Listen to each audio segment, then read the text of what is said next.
Insap, Inspirasi Sabda Gereja Kristus Raja Paroki Bajiro. Para ibu, para bapak, saudara-saudari, para pecinta insap yang berbahagia, salam jumpa berkat dalam, shalom. Semoga Anda sekalian dalam keadaan sehat, sejahtera, saling menjaga, dan kita saling menyemangati. Marilah pada kesempatan ini kita membuka hati bagi sapaan Tuhan untuk kita semua.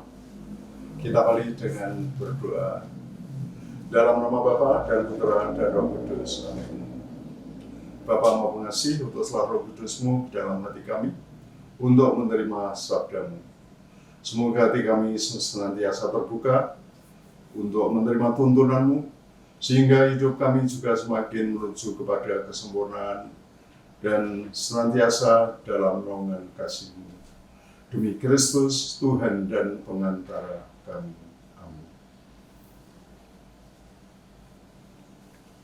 Hari ini sabda Tuhan diambil dari Injil Yohanes bab 2 ayat 13 sampai dengan ayat 25. Akan saya bacakan mulai dari ayat 18 sampai dengan ayat 21.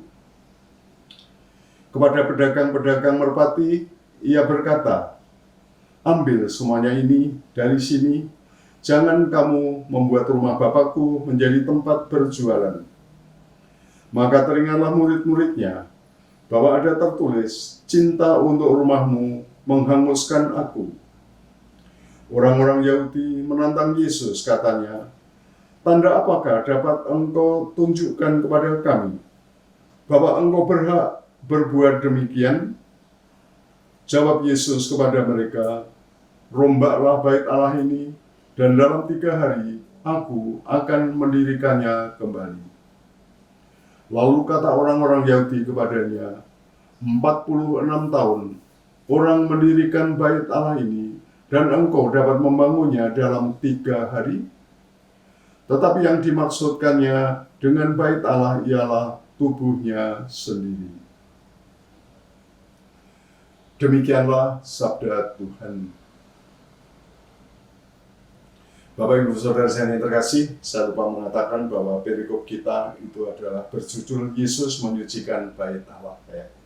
Yesus menyucikan bait Allah. Ya, kita baca sebagian saja, dan Bapak Ibu sekalian kiranya sudah tahu bagaimana kisah itu terjadi.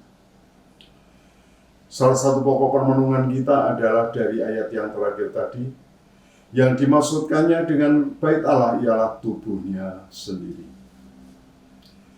Awalnya memang pada waktu itu Tuhan membersihkan bait Allah dalam arti sesungguhnya, ya, karena bait Allah itu pada hari-hari tertentu, terutama sekitar perayaan Paskah, menjadi sangat ramai, banyak peziarah datang ke sana, banyak orang mempersembahkan korban, sehingga memang harus ada yang menyediakan sapi, kambing, merpati, dan lain sebagainya.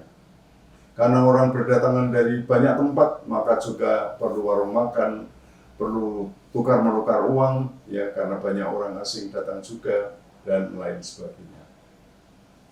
Jadi suasana bait Allah menjadi riuh, dan Tuhan pada waktu itu tidak berkenan karena, ya, bait Allah lalu menjadi tempat berjualan.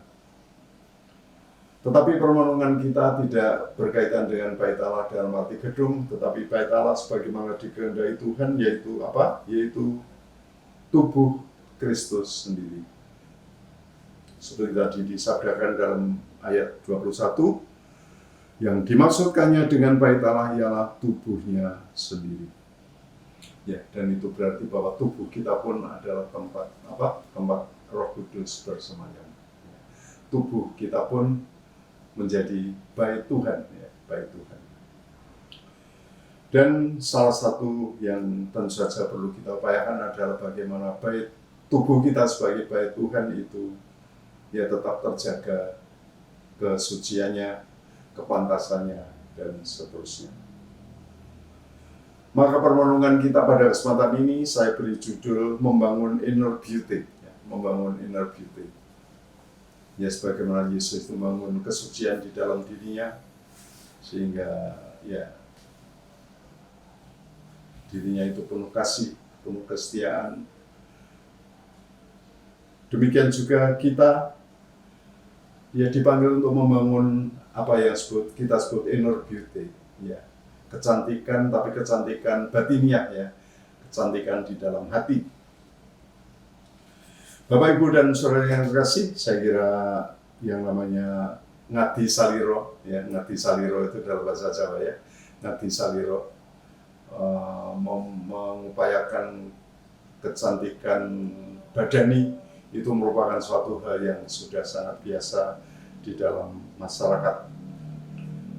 Pada kesempatan ini kita diingatkan bahwa kita tidak cukup hanya mengupayakan kecantikan jasmani, ya, kerapian dan keindahan jasmani, tetapi kita juga perlu membangun kecantikan batiniah, ya kita sebut dalam bahasa asing itu inner beauty, ya inner beauty, kecantikan batiniah. Ada kecantikan badania, ada kecantikan batiniah.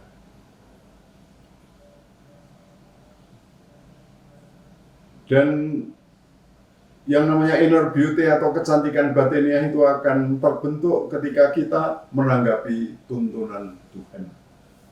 Misalnya saja, Tuhan kan telah menanamkan hukum-hukumnya dalam hati kita.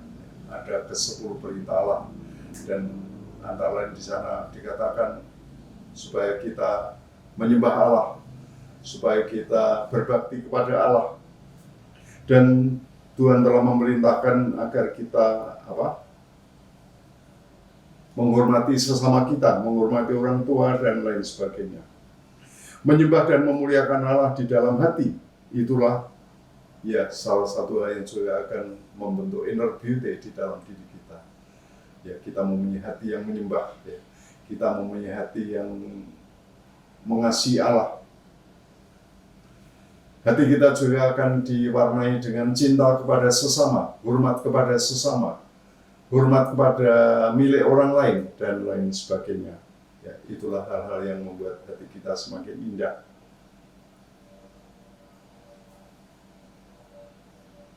Dan itulah hal-hal juga yang nanti akan kita wujudkan di dalam sikap doa. Ya, sikap doa dan ibadat secara lahiriah.